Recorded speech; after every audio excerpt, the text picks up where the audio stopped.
wabarakatuh. Hai semua, kami dari SMA Negeri 1 Semenda Darat Laut, kelas 12 IPA 1, tim 2, saya Tili Unzila dan teman-teman saya Agnes Abelia, saya Dela Dabrianti, saya Melty Melia, saya Hesti Rahmayanti, saya Lovita Berlianti. Kami akan melakukan percobaan pembentukan bayangan pada lensa cembung. Tonton terus ya.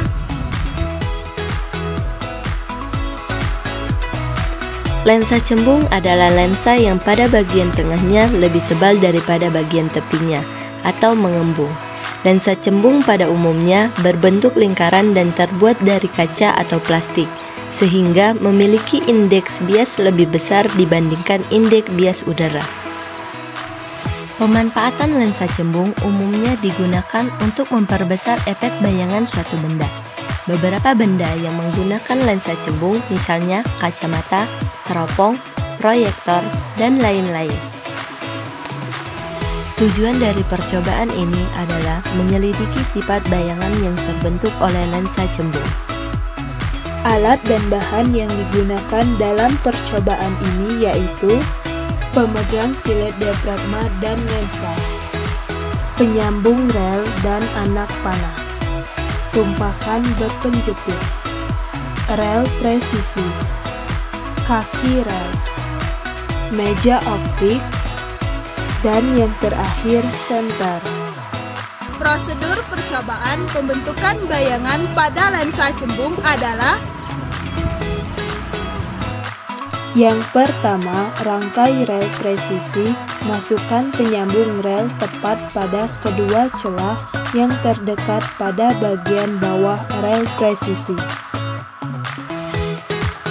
Kemudian pasang kaki rel pada kedua ujung rangkaian rel presisi.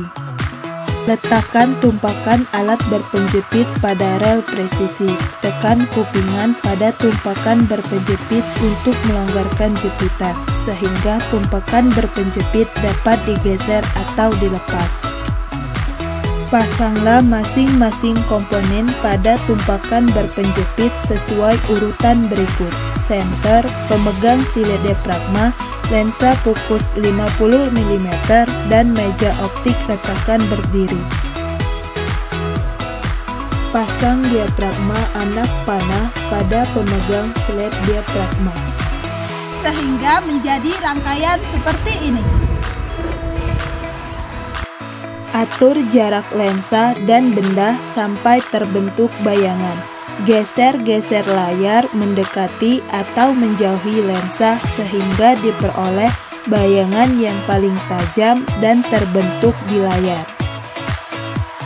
Untuk posisi yang pertama, jarak cahaya ke diafragma 15 cm, jarak ke diafragma ke lensa 14 cm, jarak lensa ke bayangan 13 cm, dan menghasilkan bayangan nyata, terbalik, dan diperbesar. Untuk posisi yang kedua, jarak cahaya ke diafragma 15 cm, jarak diafragma ke lensa 3 cm, jarak lensa ke bayangan 10 cm, dan menghasilkan bayangan nyata terbalik diperkecil. Untuk posisi yang ketiga, atur jarak cahaya ke diafragma 15 cm, jarak diafragma ke lensa 4 cm, jarak lensa ke bayangan 11 cm, dan menghasilkan bayangan nyata terbalik dan sama besar. Posisi yang keempat, atur jarak cahaya ke diafragma 7 cm, jarak diafragma ke lensa 3 cm, jarak lensa ke bayangan 8 cm. Lensa bayangan yang terbentuk tidak dapat ditangkap oleh layar karena bersifat maya.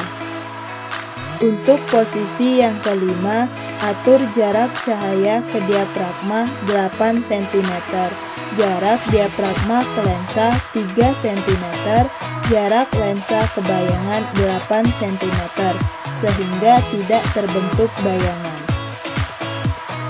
Dari percobaan ini dapat disimpulkan bahwa pertama, bayangan yang dapat ditangkap layar disebut bayangan nyata. Kedua, bayangan nyata yang dibentuk oleh lensa cembung selalu berada pada posisi terbalik dari posisi benda.